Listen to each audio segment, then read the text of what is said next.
আজ প্রতিজ্ঞা করতেছি এই দিনে আমরা শেখ হাসিনাকে দেশে ফিরিয়ে এনে তার প্রত্যেকটি অপকর্মের, তার প্রত্যেকটি খুনের, তার প্রত্যেকটি ব্যাংক ডাকাতির বিচার এবং তার ফাঁসি কার্যকর হবে বাংলার মানুষের। গণতন্ত্রের কবর যেভাবে রচিত হয়েছিল ঠিক একইভাবে গণতন্ত্রের ধারক ও বাহক জিয়া পরিবারের কনিষ্ঠ সন্তান আরাফাত রহমান কোকো মৃত্যুর কোলে ঢলে পড়েছিল এই এই যে ফ্যাসিবাদী সরকার, এই ফ্যাসিবাদী সরকারের ঘটনার কারণে।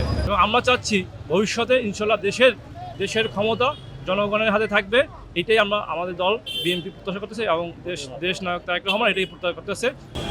এই দেশ থেকে তাকে বিতরণ করেছে, এই দেশ থেকে তাকে চলে যেতে বাধ্য করেছে এবং তার ন্যূনতম যে চিকিৎসা সুবিধা, সেই চিকিৎসা সুবিধাও তিনি পাননি। গণতন্ত্রের কবর যেভাবে রচিত হয়েছিল ঠিক একইভাবে গণতন্ত্রের ধারক ও বাহক জিয়া পরিবারের কনিষ্ঠ সন্তান আরাফাত রহমান কোকো মৃত্যুর কোলে ঢলে পড়েছিল এই যে ফ্যাসিবাদী সরকার, এই ফ্যাসিবাদী সরকারের ঘটনার কারণে। তো আমরা বলতে চাই আজকে ফ্যাসিবাদের পতন হয়েছে, একইভাবে মরহুম আরাফাত রহমান কোকো সহ সকল স্বাধীনতাকামী মানুষ, গণতন্ত্রকামী মানুষের মুক্তি মিলেছে। একইভাবে এদেশের জাতীয়তাবাদী শক্তি, দেশপ্রেমিক শক্তি মরহুম আরাফাত রহমান কোকোর আজকের এই দশম মৃত্যুবার্ষিকীতে আজকে মন ভরে দোয়া করছে, বিদেহী আত্মার মাগফিরাত কামনা করছে, একইভাবে স্বতঃস্ফূর্তভাবে দোয়ায় অংশগ্রহণ করতে পারছে।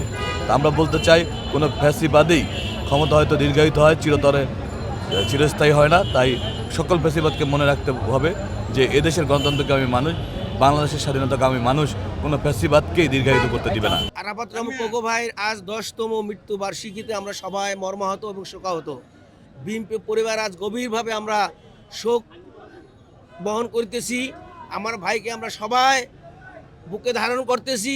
বিগত 10টি বছর আপনারা জানেন এখানে আমরা আসতে পারতাম না, আসতে দেওয়া হতো না আমাদেরকে। আমরা এসেছি, তারপরও সমস্ত প্রতিকূলতা ভেঙে আমরা যতবারে এসেছি আমাদের লোকজনকে এখান থেকে অ্যারেস্ট করে নিয়ে গেছে, বাধা দিয়েছে। এই দিনটাকে আমরা কখনোই মন দিয়ে এই দিনটাকে শ্রদ্ধা জানাতে পারিনি। বাট আজ আমরা এই শেখ হাসিনা দেশ থেকে যেভাবে পালিয়েছে, লুট করে, মানুষকে খুন করে, দেশের সমস্ত কিছু শেষ করে দিয়ে দেশ থেকে পালানোর পরে আজ প্রথম দেখে লক্ষ মানুষের জমায়েত হয়েছে। আজ সবাই মন থেকে আমাদের ভাইয়ের মাজারে জিয়ারত করতে পারতেছে, আমরা পারতেছি। আমরা এসেছি আজ আনন্দের সাথে না, আজকে আমরা গভীর শোক নিয়েই আজ আমরা তাও মনের সচ্ছল আছে যে আমাদের আজকে সেই বাধাটি নাই। আজকে বাধা দেওয়ার সেই শেখ হাসিনা দেশে নাই, শেখ হাসিনার সন্ত্রাস বাহিনী দেশে নাই। আপনাদের সকলের মাঝে, সকলের মাধ্যমে দেশবাসীকে ভাইয়ের জন্য দোয়া করার জন্যে সকলের কাছে আমার আকুল আবেদন। আজ ভাইয়ের এই দিনে সবাই আমার ভাইয়ের জন্য দোয়া করবেন। আজ প্রতিজ্ঞা করতেছি এই দিনে আমরা শেখ হাসিনাকে দেশে ফিরিয়ে এনে তার প্রত্যেকটি অপকর্মের, তার প্রত্যেকটি খুনের, তার প্রত্যেকটি ব্যাংক ডাকাতির বিচার এবং তার ফাঁসি কার্যকর হবে বাংলার মানুষের।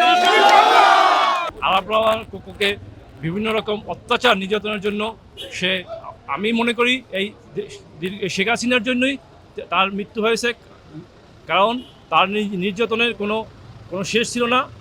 এবং আমরা আজকে দীর্ঘ 17 বছর পর যে আমরা আরাফাত রহমান কোকোর মাজারে আসছি ফুল দিতে, এই জন্য আমরা খুবই আনন্দিত, যেহেতু দেশ থেকে ফ্যাসিস্ট সরকার বিতাড়িত হয়েছে। এবং আমরা চাচ্ছি ভবিষ্যতে ইনশাল্লাহ দেশের ক্ষমতা জনগণের হাতে থাকবে। এটাই আমরা আমাদের দল বিএনপি প্রত্যাশা করতেছে এবং দেশ নায়ক তারেক রহমান এটাই প্রত্যাশা করতেছে। ভোটের মাধ্যমে জনগণের হাতে দেশের ক্ষমতা প্রত্যাশা করতেছি আমরা।